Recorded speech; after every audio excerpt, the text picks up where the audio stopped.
Hey traders, checking into the stock market today. Complete bear control for the most part. We got a pop on Biden speaking. We have a tightening range to be keeping a close eye on, some potential falling wedges, and the burden on the bulls. I'll show you what they got to do if we're going to change the momentum. We got the frogs chirping in the background, springs around the corner. The angle of the sun is perfect to nail me in the eye. And we're going to look at the charts. So we've got the weekly time frame as the most important factor for me this week. Can we set weekly higher lows is the question. We've got 3 more trading days, and we know the burden is on the bulls. Why is the burden on the bulls? Because the bears have control of the daily and the hourly downtrends. And as long as that is the case, they are in the driver's seat of the short-term price action. So we're looking at the weekly perspective, and we're looking at the S&P 500 futures, and pretty much for me, this needs to be the weekly higher low. The low of Sunday night, last night, needs to hold, because if it doesn't, we're right there, and then we confirm a weekly downtrend. So looking at the 4-hour perspective, last night, I drew this before the open, and I said, if this support level holds, I had it right here, if this support level holds, then I'm paying attention to this chart. The bulls have to control the entirety of the overnight session. And so I saw the initial bearish open, and I just tweaked my support line a wee bit here, and at that point it was okay, that must be our low. The bulls must control the overnight session, which they did. So now I am paying attention to this chart until it breaks, one way or the other. This is a falling wedge. So from there, that helped guide us where we knew on the morning strength not to be faked out. Because first thing, the bulls showed up for 20 minutes. We dropped a little bit and then a big V-shaped move. But we had a guide on the hourly trend for many, many individual names. We knew if we do not break the high of the Friday afternoon bounce, the bulls don't prove a thing. So as a trader, I'm saying, all right, I think an hourly lower high is the most likely scenario this morning. So I'm scouting an hourly bearish entry for that to form. And we can see here on SPY, anything under 437.41 was just an hourly lower high. We set it, we rolled over, the hourly downtrend continued. From that point in time, we then went back to our futures chart and said, okay, we got the hourly lower high, but we also saw a very significant bounce off of our overnight low on the futures chart. So for me, the most likely scenario, and just measuring how big was that bounce, it was 2.5%. So for me, the most likely scenario is now on this pullback, we're likely to hold that Sunday night low. We're more likely to hold it than to break it. So scouting that 4-hour higher low. And it just so aligned that, I didn't even listen to what Biden said, but I doubt he said much bullish. It's just the market, the bots and the algos use that event of Biden speaking to shift momentum, lots of buying, forcing some short-term shorts to cover, and setting that 4-hour higher low, or at least shaping it up. And then into the end of the day, we saw some profit taking, and then after hours of bounce, we got a tightening range is what it all boils down to. So on the futures chart overnight, what we're watching is, I'm watching this 2-hour chart, really just rotating around what time frame is most clear for me. And if we get any bullish action, we're scouting a lower high compared to the high of today. And then we're watching our support levels. So essentially, I wouldn't be surprised if we traded within this wide range all night. And then tomorrow's a big day. Have to see green tomorrow if we're going to be shaping up the potential of a weekly higher low. For me, that's very important to be green tomorrow. Otherwise, I will have to reassess things. But if we are green tomorrow, okay, bulls still have more proving to do, because at that point, and again, we need hourly trend changes. When I'm watching the futures chart, the 4-hour time frame very often aligns with the hourly chart on our regular trading hours, ETFs, SPY, and QQQ. So we can see on SPY, anything under the high of the day, just an hourly lower high, 435.50 resistance, have to confirm an hourly trend change tomorrow to get the daily bounce going. But that's just step number 1, because look at all this space we have. Anything under 448.06 is just a daily lower high. So we need an hourly trend change to bulls, then we need a big enough daily bounce, really we need multiple green days, and then we need to set up a daily trend change to the bulls for the weekly higher low to have confidence. So that's why bears are still comfortable.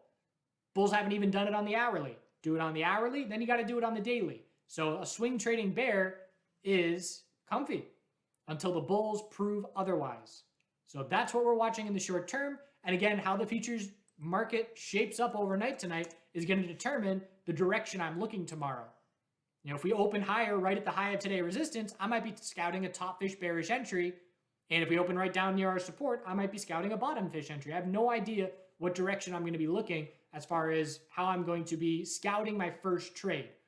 But today, knew the direction that I was going to be scouting my first trade, and on the live stream, entered a bearish position on SQQQ for a day trade, and it was looking for a 5-minute lower high compared to the high of the day, gave enough wiggle room where that little higher high before rolling over did not stop me out, fortunately, and then exited that position, left some profit on the table, but my day trade profit target was hit, and I've still got my swing trade SQQQ protected position. So I am leaning long because I believe a weekly higher low is the most likely scenario, but I will definitely have protective short positions for if I am wrong, because that is definitely possible. So the NASDAQ, we've got our channel here as well. Big bounce. Again, it's a potential inverse head and shoulders with our lower high, lower low, lower high, higher low attempt. Can we confirm the trend change? If we do, we zoom out. And it's important to note that QQQ did not break our fear low. The NASDAQ futures chart did. What matters more to me is QQQ because of the dollar volume, much more significant during the regular trading hours than our futures volume. But we need the hourly trend change. If we get the hourly trend change to the bulls, we zoom out, we scout a daily lower high, anything under 357.09. Daily trend change is needed if the bulls are going to prove a weekly hold of support. And again, if anybody's going to break that support, it's going to be QQQ. I care more about the S&P 500 because there's a lot of sectors that are a lot stronger than QQQ. For example, XLF, look how much space we still have to work with.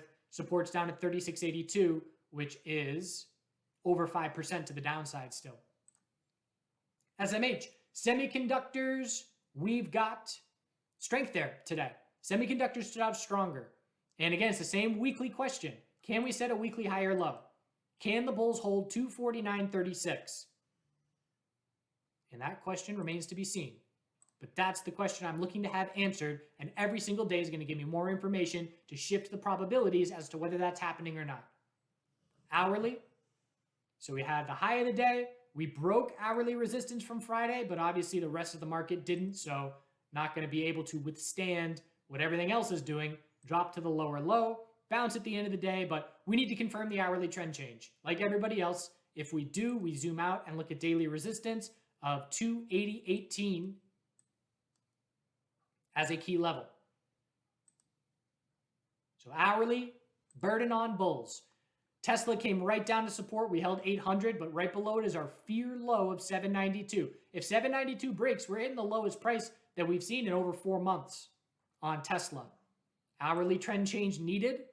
Again, if we open higher, knowing that we haven't changed the hourly trend, and this isn't just specific to Tesla, this is to the majority of individual names and sectors, I'm scouting bearish with a higher open, knowing we have to confirm the hourly trend change. And if we open lower, it depends. If we have support to play off of, may try a bullish entry, but depends on the overnight session. So if we change the hourly trend, we zoom out and scout a daily lower high. And I'm not going to repeat this for every ticker because, again, it's the same thing for so many names. NIO was a lead bear today. Exited that long swing position that I had remaining when the daily higher lows were lost, and glad I did that because we got a lot of bear follow through now. And again, weekly is a potential bear flag up to the bulls to prove to us that weekly higher lows can form. XLF, a lot of space to work with. Hourly, we can see it's not nearly as weak the last few days. Obviously, QQQ is a much weaker name, leading the way to the downside, and XLF is holding on a lot better. So I'm watching, can XLF bulls change the daily trend? Again, we need a bounce. Anything under 40.41, just a lower high. Need the daily trend change for a weekly higher low to try and shape up. High, low, lower high, higher low. If the whole market looked like this, I'd be real confident that a weekly higher low is coming. But it doesn't. So XLF is one of the stronger names with more space to work with before we get to that fear low.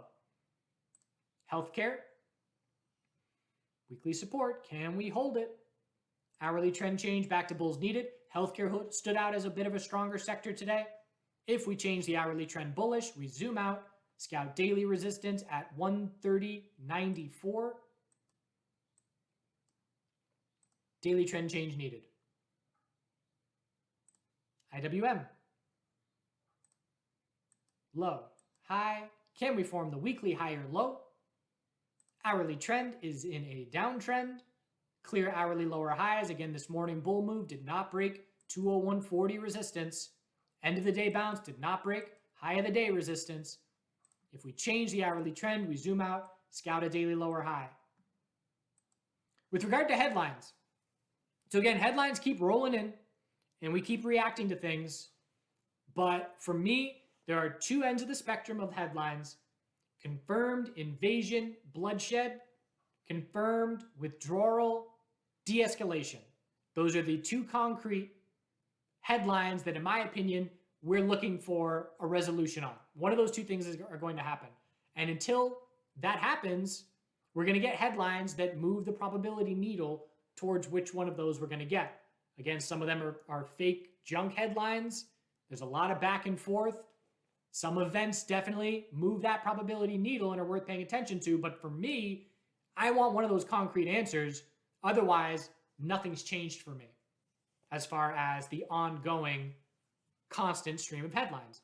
So there's a scenario for me where the more bearish headlines we get and the more bearish reaction we get to those headlines, I'm watching for a potential. Again, I have no idea if I'm going to do this, but I know it's a possible trade game plan where if we continue to see step by step closer towards escalation, war is coming tomorrow, next day, it's coming.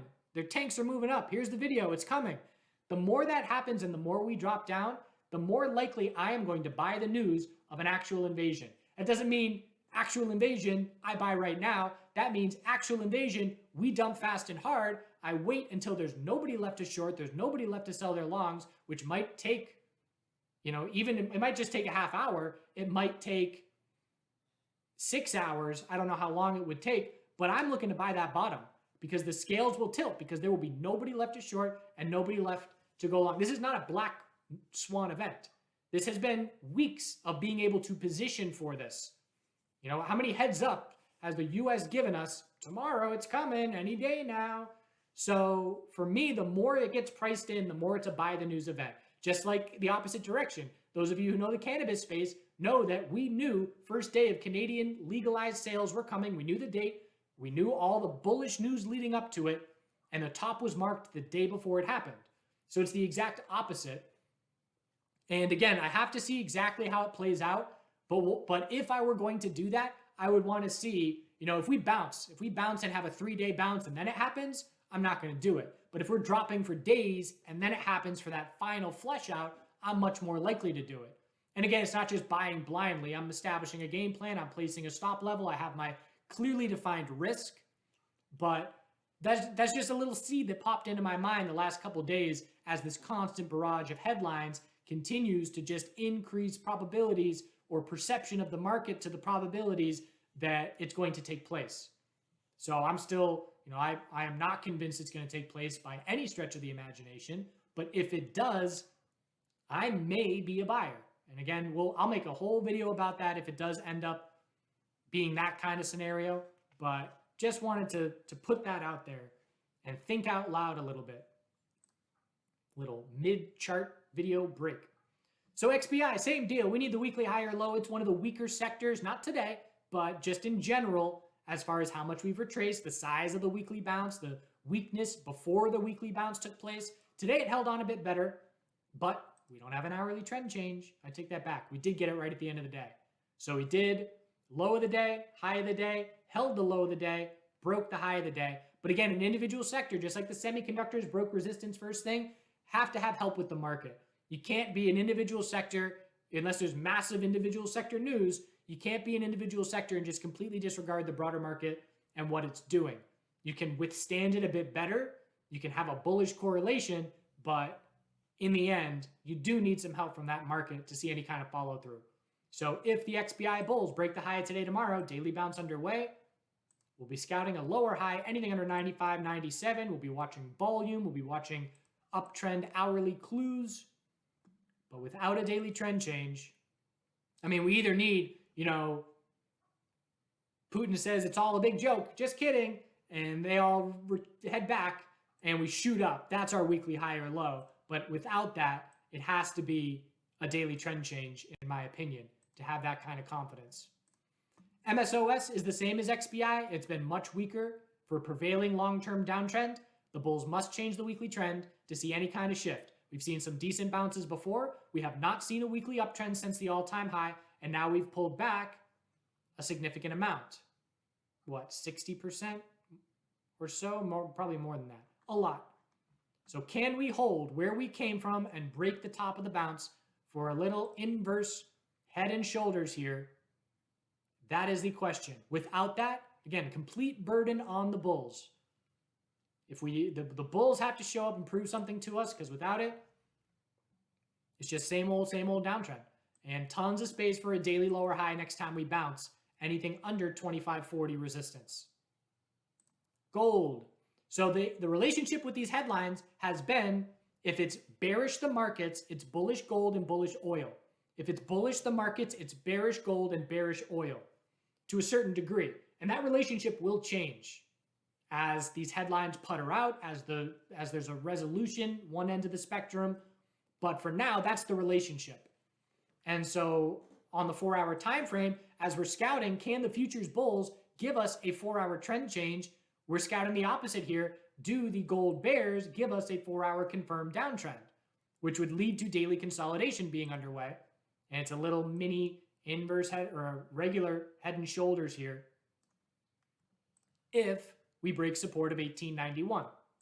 So that's a key level. If that breaks, we zoom out, and there's a lot of space for a daily high or low, and I will gauge how significant the dip buying is in terms of how many bulls are on the sidelines and wanting a position, how many bulls are bailing on their position and locking in profits. And again, for me, if we see miners first hourly oversold conditions, so let's just say daily consolidation continues and we hit hourly oversold, if that marks our daily high or low, and then we see, it won't look like that, but let's just say we get to hourly oversold and it marks our daily high or low, that's your strongest kind of uptrend.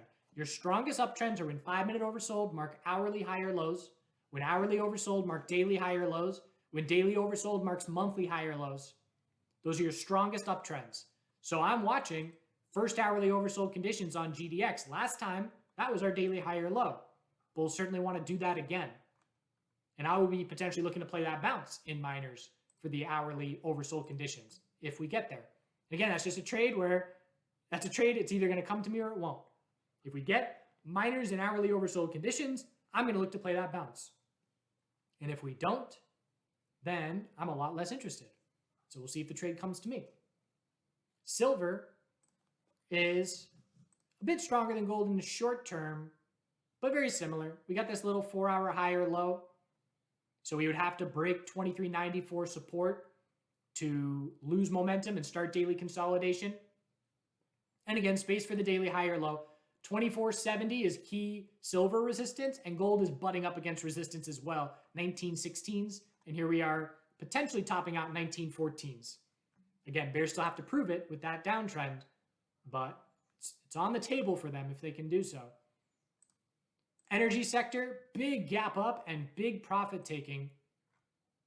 Look at that first 15 minutes, just a race to the exit as far as taking that profit. Bearish engulfing candle, weekly consolidation continues. Still no major red flags on the weekly consolidation, but again, the energy sector is clearly consolidating more significantly than oil. I'm on the April futures contract for oil. Looks like a potential volume climax. And if the oil bears are going to prove anything to us, we need to confirm a 4-hour downtrend. But what I'm watching is the energy sector giving us a little bit of a heads up for the potential of oil setting a temporary top. We've been closing above daily EMA 12 on this futures contract for over 6 weeks. And we're watching that as well. And really what the bears want to see is a break of 87.46 to lose the daily high or low pattern that's been intact for a long time as well. So long story short, the burden is completely on bulls still. The hourly trends must confirm to the bulls. The daily trends must confirm to the bulls if we're going to set convincing weekly higher lows. In the absence of those things, bears stay confident and bears stay in control. Yes, it's possible we break weekly supports and don't see a whole lot of follow through. That's a possible scenario that I'll have in my mind to be watching for. But again, if we're going to see what I have been calling for is the most likely scenario, it will be the S&P 500 needing to hold this support. And ever since this bounce saw a good bit of follow through the last 3+ weeks, I've been looking for this equilibrium. So it's just a question of, can bulls show up for the rest of this week? Headlines will continue to be a factor. Tomorrow's a big day. Break the lows of today tomorrow, big red flag. Break the highs of today tomorrow. Okay, maybe these are our weekly higher lows shaping up. All right. Appreciate you watching. Make sure and do good things out there. We'll end with some farm animals.